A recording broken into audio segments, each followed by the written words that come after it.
Radiant Red, issue number 2 from Image Comics. So yeah, we continued the adventures with Radiant Red with Satomi. I did a review for the first issue, so you can watch the video there if you guys want.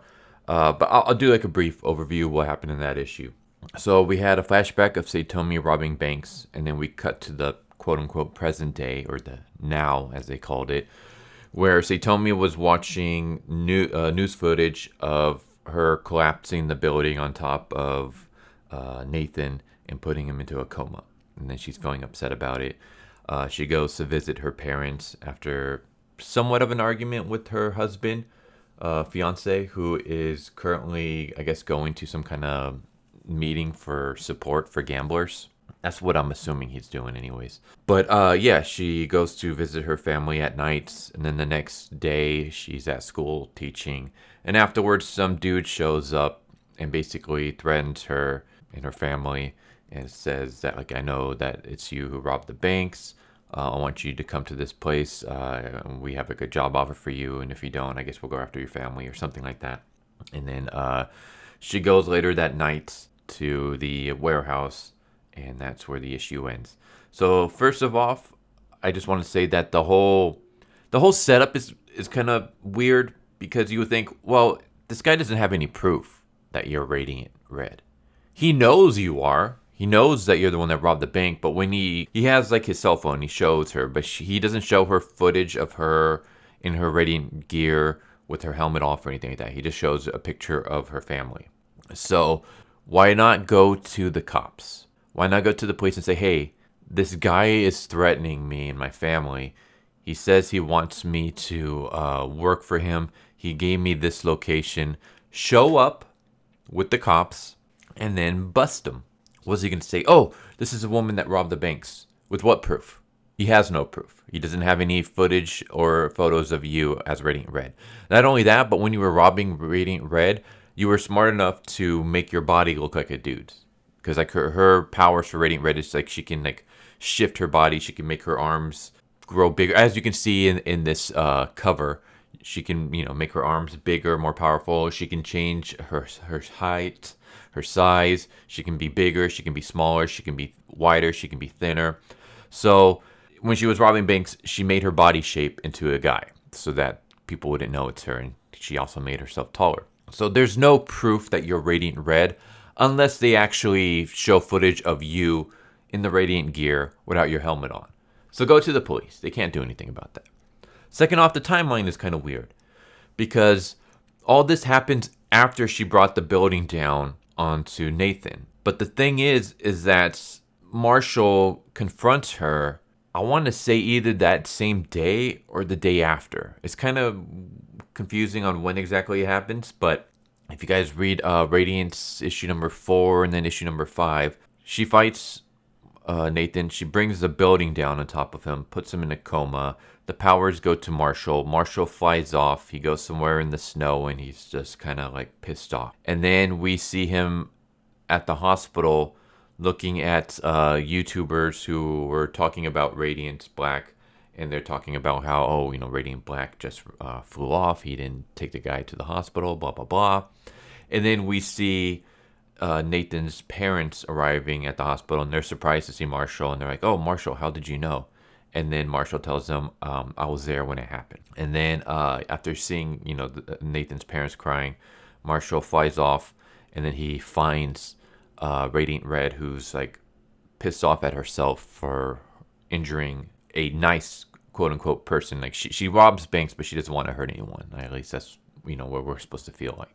And then he fights her. So if that's the timeline of events, none of this in Radiant Red could have happened. And the reason I say that is because, okay, let's just say for the sake of arguments, he confronts Radiant Red the next day. He doesn't confront her the day she brought the building on top of Marshall. On top of Nathan. He confronts her the next day. It still doesn't make sense because the next day she goes to school. And then she goes into the warehouse where we have this issue. So what's happening in this issue right now? She should have been fighting Marshall and then finding the rest of the Radiants. Because their fight ends with the rest of the Radiants showing up and telling them that they're being attacked by the saber-wielding guy whose name never comes up. So, yeah, timeline doesn't make sense. And the reason why I give it the next day at the very, at the most, is because Nathan's parents show up. I honestly don't think it will take Nathan's parents 2, 3, 4 days for them to show up to the hospital when they find out that their son is in a coma. Also, you would think that if they found out their son was in a coma, the very first thing that they would do, other than go and see their son, is that they would call Marshall and tell him, because they know how close Marshall is to Nathan. Like they're practically brothers. So the fact that the parents are at the hospital after visiting their son, and the fact that they're surprised that Marshall is there, means that they haven't contacted Marshall yet, because they ask him, how did you know?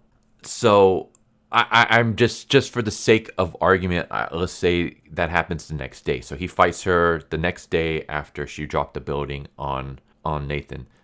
Then this whole series can't happen, because this whole issue right here takes place the day after. Issue number 1 takes place the day after. We start off with the flashback, and then after the flashback ends, we immediately see her watching the news footage of her dropping the building onto Nathan. And then she goes to visit her family to, feel better about herself or whatever. And then the very next day, she goes to school, teaches, gets blackmailed, and then shows up at the warehouse that evening. So that evening is when she should be fighting Marshall in the main run. But here, she's visiting people in a warehouse. So the whole timeline, it doesn't make any sense. The whole point of this series doesn't make sense. There's no need for this. Also, issue number 1 sucked in the sense that a lot of the issue was just basically telling us stuff that we already saw in her origin story. There was nothing new there that we really needed, other than I guess her fiance is now going to Gamblers Anonymous or whatever the hell it's called. But we could have had that be done a lot shorter. I'll say this issue is better than the first one. And let's just get into it, because we're already like 7-8 minutes in, and we haven't even talked about this issue yet. I'll put chapters and like time skips so you guys can skip all this stuff, but let's just get right into this. So we have Satomi showing up into the warehouse, and then no one's there. We have multiple pages. Let's see. We got 1, 2, 3, 4 pages before something actually happens. 5, 6 pages from the beginning since she gets her first confrontation. So basically what happens on the 4th page is molten lava gets dropped on her, but then it turns out that she's able to activate her suit just in time to protect her. And then 6 pages in is when she gets confronted by the people that she's supposed to be meeting. And then we have a fight scene, and she beats them up. And then we see the guy who blackmailed her, and it turns out his name is Switch. And he's actually the character in Radiant Black issue number 13. He's the one with the hoodie and like the white, green, and black color theme that we see.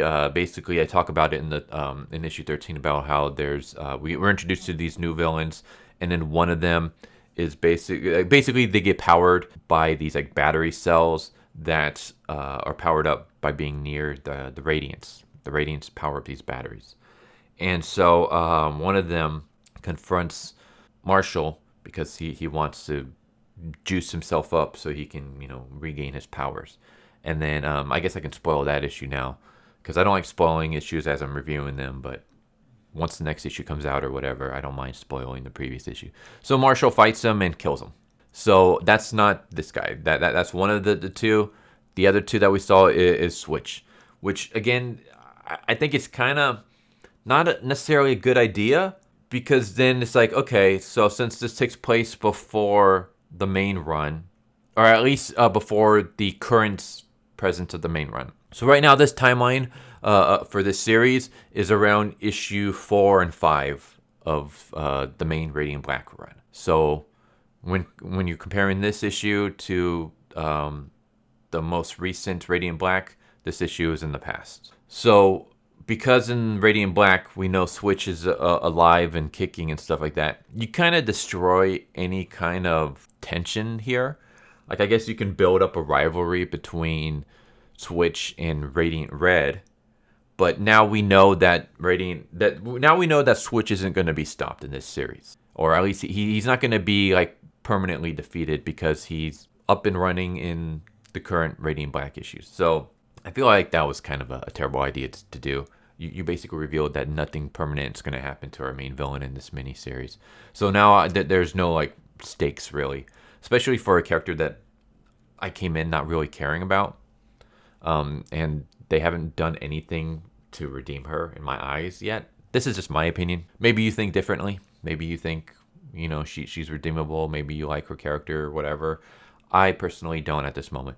But anyways, they fight each other, and then the fight stops with this woman showing up. And the woman, her name is Margot, and she basically wants to recruit Satomi to their group. And she basically tells Satomi, like, you're the one that robbed banks, right? Like, what do you have, like 2.5 million stashed in your attic or something? Like, listen to me, like, you're not gonna have that many options with that cash. But here, like, if you know, here's the deal. Like, all the jobs that matter around here, I'm the bank. You work for us, and we'll exchange your money for fresh bills, 1-to-1. And that's what causes Satomi to join the group. Here's the thing, though. Cops cannot track you if you rob a bank.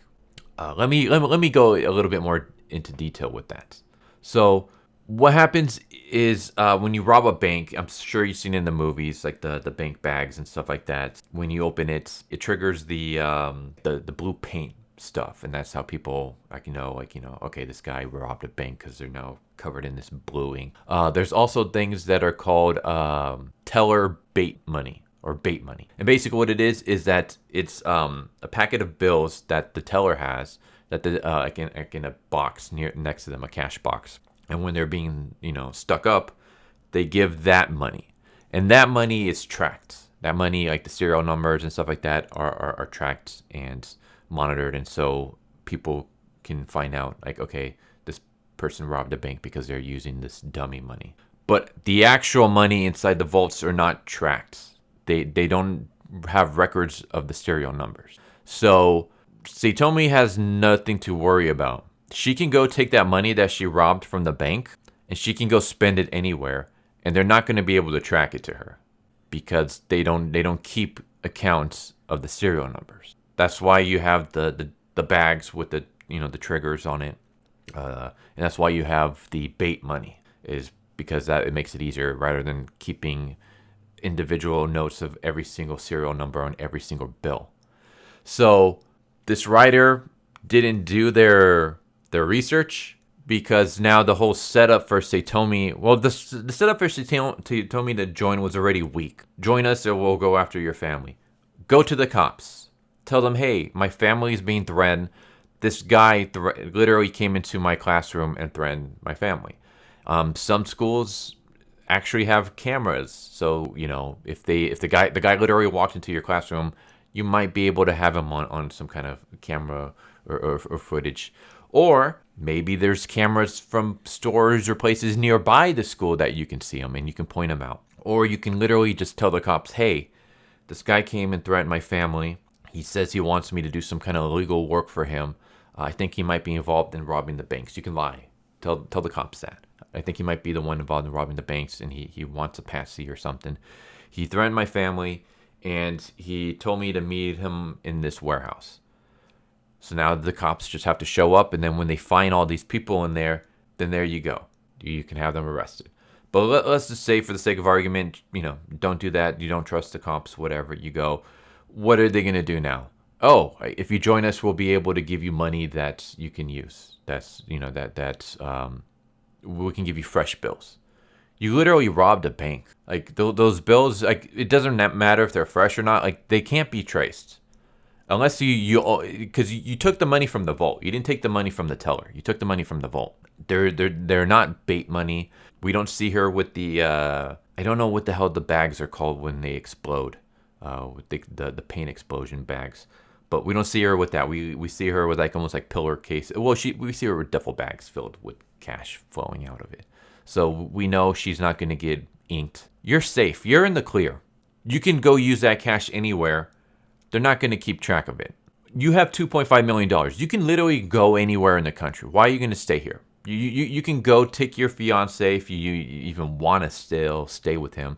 Go move to another state. Go spend cash there. People aren't going to be able to track you. You don't even have to do that. Again, you can stay in the same city. You can use the cash. you're not going to be traced because banks do not keep records of the serial numbers on the bills. It's only on the bait money, which you did not take because you did not just rob the teller, you robbed the actual vaults. You're good. So none of this makes any sense. None of this setup for her doing, joining this villainy group makes any sense. Again, you could have done, I guess, they have pictures of your family, but you could always go to the cops there. You can always take your family out of Dodge. You can always, I don't know, tell the Radiants. I guess at this point in time, she hasn't met the Radiants, but at this point in time, she should be currently fighting Marshall. So the timeline doesn't make sense. So nothing makes sense in this issue. The timeline doesn't make sense. Her reasons for joining this group don't make sense because the whole bill thing doesn't make any sense. I don't like the fact that they revealed that Switch, the main villain that's blackmailing her in this series, is one of the villains in the current run, because now we know that nothing permanently is going to happen to him. He's not going to be thrown in jail because he's currently out and free in the current run. He's not going to be injured. He's not going to be killed. Nothing bad's really going to happen to him. Maybe he's just going to be stopped. He might be just defeated in a fight or something. But that's kind of like the worst that's most likely going to happen to him, because we see him up and running completely fine in the current run. He doesn't seem to be deranged or anything like that. He seems to be perfectly normal. So this issue, just nothing here really works for me. I mean, the story doesn't work because there's too many plot holes. The characters don't work because Satomi is just, not only is she now just terrible of a person, but now she's just stupid. This is supposed to be a teacher, and yet she comes across like an absolute idiot. So yeah, the story doesn't work, characters don't work, art doesn't work for me. The artwork is terrible. Everyone feels kind of chibi-ish. Satomi is supposed to be in her 20s at the youngest, and yet she comes across like she's 12, 13. Like, she looks way too young. Where, I'm not going to spoil the cliffhanger, but where it's going next, it's dumb. Like, if you think Satomi was already feeling bad enough about hurting Nathan, then what these people want her to do next, there's no way she would do it. And if she does do it, then again, like, I don't care. Like, she's unredeemable at this point for me. If she goes through with it, like, it's just right now, I don't care for this character. So I mean, take some of that in. There's bias when it comes to me in this character. I don't like this character. She hasn't done anything to redeem herself in my eyes. She hasn't done anything for me to sympathize with her. I mean, you could have maybe done something with her origin about her lover gambling away all her money and stuff like that. But because you already introduced too many negative qualities of her, by the time we get some sympathetic qualities, it's already too late. The only thing that I'll say that's good about this issue is that this is what issue number 1 should have been. We get action, we get the story picking up, and we're quickly, moving on. We spent way too much of her personal life and backstory in the first issue, which is fine, except for the fact that we already got that in her origin story in the main run. So issue number 1 feels just more of like a summary of something that we've already read, while issue number 2 is like, all right, finally the story's picking up. The problem is that the story is not a good one, as I've already explained, in my opinion, why I don't like it. It's not a good story, so the fact that it's picking up doesn't really do anything, because it's a story picking up that's not good. So, yeah, Radiant Red, 2 issues in, and it's a miss. I think I'm gonna read through it all the way, just for multiple reasons. One, it's because the Radiant series seems to be good for my channel. And also, this is a mini series, so we're issue 2 of 5. We're basically almost halfway into this run, so might as well just see it through to the end and see where it goes. Especially since I'm currently reading the main run, so maybe something will happen here that will matter in the main run. But so far, I'll just say this series fails at everything it's trying to do, and it's just not doing it for me. Do you guys agree? Do you disagree? If you disagree, that's completely fine. Just maybe, help explain some of it to me. Like, if you like this series, why do you like it? I'm not going to rag you for it, because there are plenty of stuff that I like that are terrible, but I still find enjoyment out of them. So, Yeah, everyone has their own personal taste. I just personally, I can't enjoy this series. I'm trying, but it's just, again, there's already some bias in the fact that I don't care for this character. But the story is not helping me at all, and the artwork is definitely not helping me at all. If anything, out of all the characters that should have gone their own miniseries, it should have been Radiant Yellow. And I say this because Radiant Yellow is someone we don't have any idea really much about them. And he's the most unique one of the bunch. Everyone is young. Everyone's like in their 20s or late teens. He's the only one that's like in their 50s, I would say 50s or 60s. Like he's graying, he's middle-aged. You could have done so much with him there. Maybe he has a family, wife and kids. Maybe you can show how the superhero life has affected that. Do they know that he's does his family know that he's Radiant? Do they not know? If they do know, that would be an interesting thing. Like, how do they handle the fact that their dad, maybe he has grandkids as well? How do the grandkids, manage the fact that their grandpa is a superhero? How does his kids, how does his wife handle the fact that he's a superhero? Why is he a superhero? Why is it that everyone else that's a superhero is really, really young, but he's the only one that's not? He's the exception. Why is that? Like, you could do so many interesting things there, but instead you pick this character who just is not doing it for me. But yeah, there you go. Radiant Red issue number 2, a series that has failed at everything so far, in my opinion. So maybe you'll pick up in the next issue. I doubt it though, but we'll see. But yeah, I hope that you enjoyed the video. Take care, everyone. Hope to see you next time. Later. So what'd you guys think of that video? I hope you guys enjoyed. If you guys haven't already, please subscribe, hit that bell for a notification, leave a like if you enjoyed the video. And if you didn't enjoy the video, thank you for watching it this far, and I hope the next video is more to your liking. Feel free to check out the playlist that you guys see, and I hope to see you guys next time. Later.